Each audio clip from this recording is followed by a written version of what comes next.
Mm.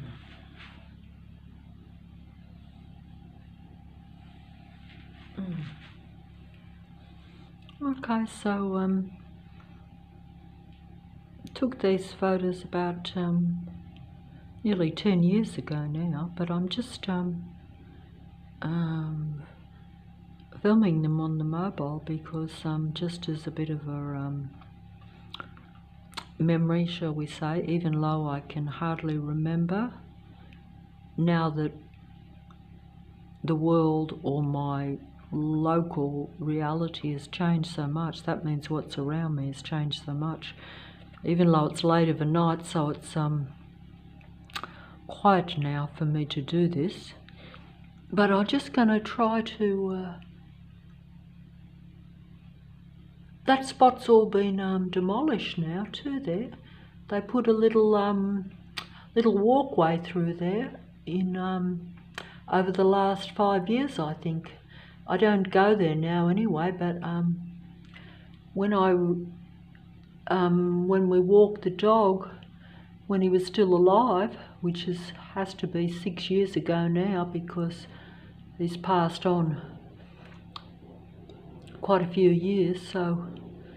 But I noticed that they had built a walkway, which actually also shows that it's a control matrix. I'm just going to point that out because even though I'm disappointed that this has been demolished, I remember thinking to myself when I was on that very corner, there's not enough room for the bikes because all these people on push bikes were nearly knocking me over.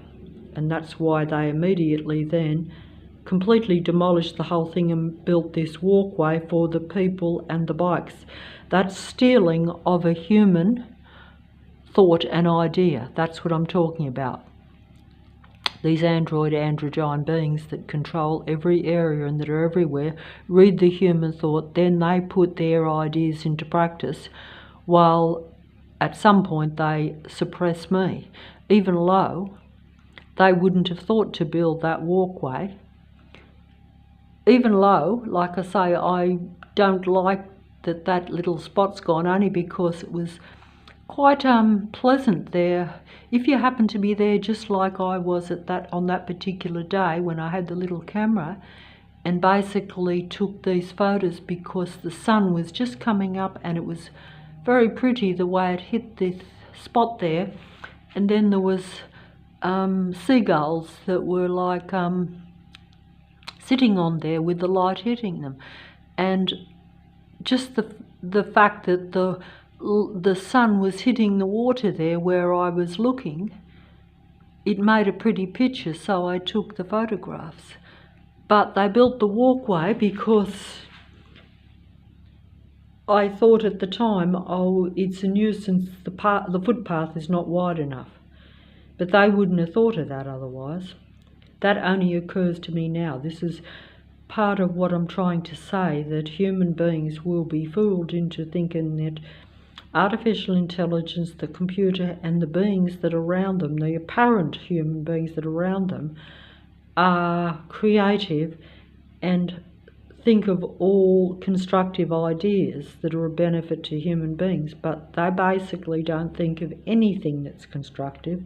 They merely read the human mind and then put it into practice, because it was my thought and my idea that the footpath wasn't wide enough, only because I couldn't walk there without getting knocked over by the bike rider. So it was nothing brilliant on my part. To me, it was almost like just common sense or just a thought because it was annoying me. But they don't think about anything. That's the danger of artificial intelligence or even psychopathic type human beings. They don't care about anything. They don't dwell on a lot of things, not unless it affects them directly. Well, actually, that affected me directly. That was why I thought that. So that was purely a selfish thought anyway. In other words, I, selfishly thought that that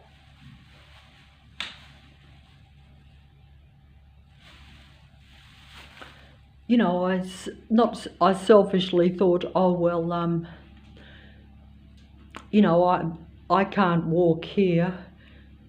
The push bikes are taken over the street, which actually is not entirely wrong either, even round the streets where I go even now, basically. But they're all patrollers. Most of those are not going anywhere. They're just part of the patrol control system. So that way, that's right, they have an excuse to not only patrol you in all the vehicles that are on the streets and roads where you're walking, but even on the very footpath, if you look down at the pavement and try to ignore the noisy, intrusive traffic that's trying to take over your sight and sound by being loud and flashing lights and being in vast numbers and slowing up around you as you come to them, pulling in and out in front of you, always draining your senses as you just walk even a block or two. Keeping their presence felt to where you don't have any life or mind of your own. But essentially,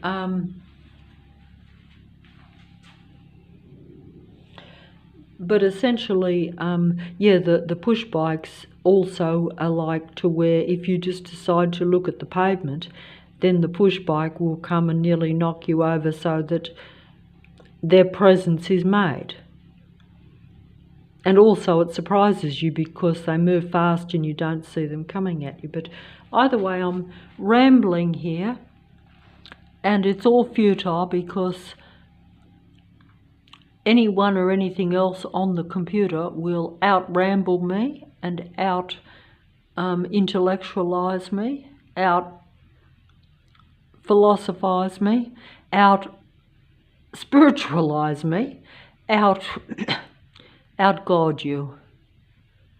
They will pretend to be part of real creation, or that which is spiritual, or that which is positive in any way, but they are essentially artificial intelligence at its best.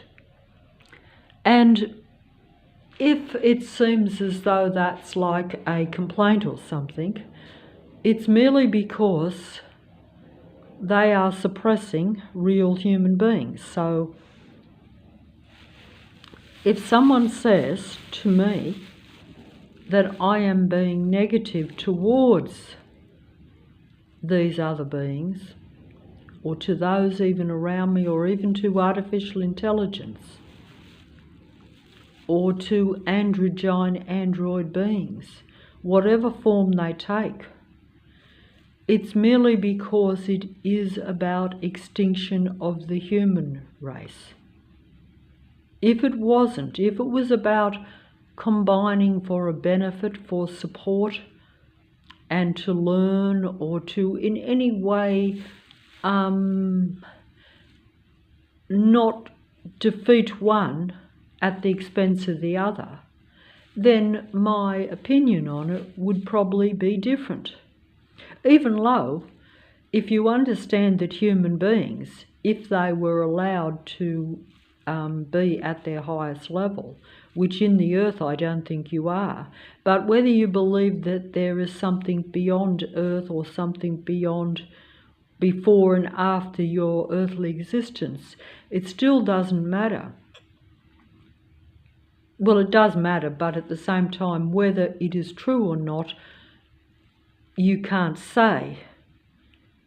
It's a matter of belief, because you will probably, most of us won't experience much information that shows any different. That's part of the limitation of being in your earthly life. But even if it was just a limited earthly life, they're suppressing your earthly life. You know, that's like when you interact, and this is how you know this, because when you've lived a longer earthly life, and you realise that most of your personal relationships have been with psychopathic type human beings. In other words, where that human being was not about being in your life to benefit you or to make you happy, that their actual aim was to control and make you unhappy. And when you realise that from the day you're born right through to later, like myself, then you don't care about even the higher element. It's still about you being controlled and being limited in your earthly life. That's just at a basic personal level. Of course, when it happens at a more environmental level, where you have these same types of individuals combining with one another to patrol and control you, then you do start to think that there has to be more to it than even just controlling your earthly life. But essentially it's a power game, so it wouldn't matter. You know, if you have two people and one is about power and control and the other one is not quite so much about that, but more about making themselves happy, even if some of that does mean having a little bit of influence and a little bit of admiration, a little bit of this or that, because that's what you're conditioned to in the earth anyway, where it's very much where you're not really allowed to, or you're not really admired for just being yourself when you're in the earth, because that's just not how your environment usually works. You're very aware of always being limited. You're very aware and made to feel insignificant. Human beings are deliberately made to feel insignificant, you know, by the demigods in particular, but even people around you. Even your average android tries to, at a personal level, make you feel less than them. They want to have control. But the demigods tend to impress you with their talents and their intelligence and their creative endeavours in, you know, in the world. And so you feel less than them. And that also is part of the mind control or the game played against human beings. Don't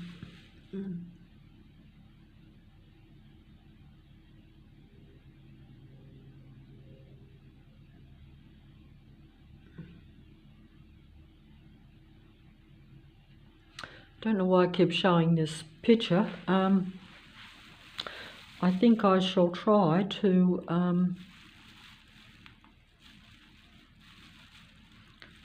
just show a few more, because I want to get them clear in focus, but I don't know if they're coming out clear on the mobile or if I'm filming them at the right distance, because I don't understand that. So I'm just trying to get like a really clear image, or at least as clear as what my eyes see them, hopefully, but I don't know if I am.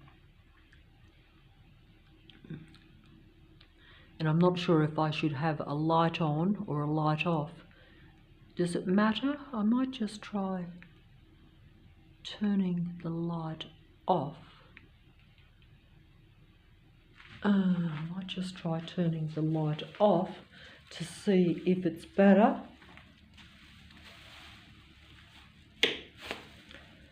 Because I don't know if the image is better if I have the lights on or off. And it doesn't matter, because none of this matters now. It's all just past. But it's almost as though I've lost my enthusiasm to even take a photo now. So And even though when I took these photos it wasn't really a happy time, but I still had enough enthusiasm to use the old camera that was given to me, even though it was broken, to take a few photos, because I normally wouldn't walk where there was a little bit of water. And so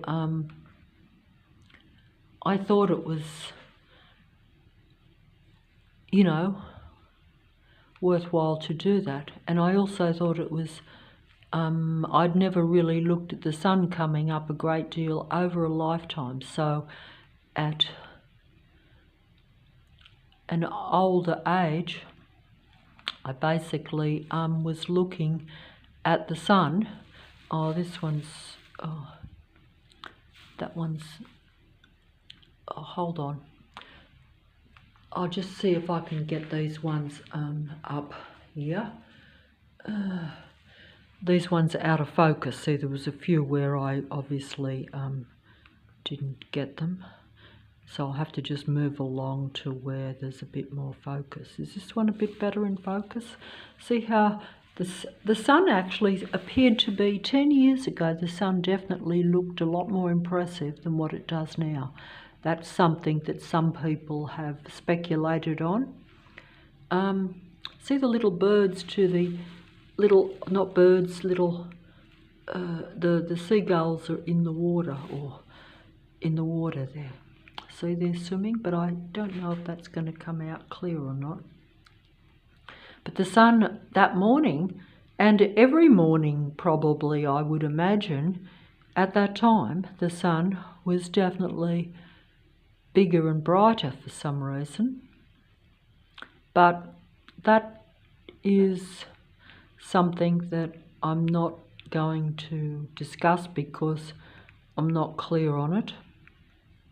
But it's definitely something that I've observed, because I only started looking at the sun directly 10 years ago anyway. I never really took much notice of the sun because I was very limited and even restricted in my own observations.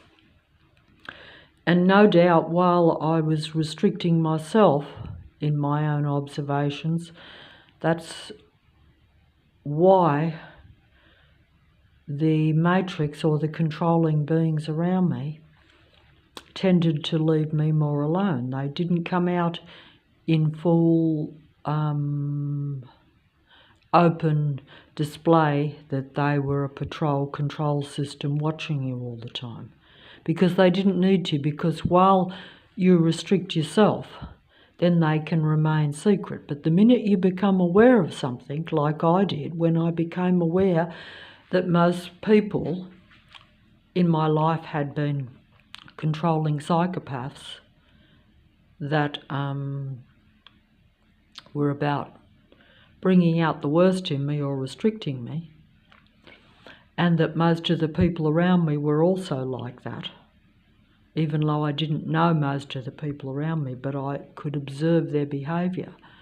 The minute I became aware of that, that's when they openly came down on me and really closed in with their patrol control system. But they, in doing so, of course, they eventually exposed that to me, because until you realise that it is deliberate and that it's not just your imagination and that there's a reason for it, because you know that if it's large numbers of people, everyone in a given area, you know that it can't be personal. Of course it's personal for them because they're a different breed. They're a different being, and this is when you realise this. Of course I had to realise it through getting information from the demigods. In other words, information from the computer screen, but interpreting it to fit my own situation, to where it made complete sense, to where it was a fact. If I hadn't have done that, I would have just thought that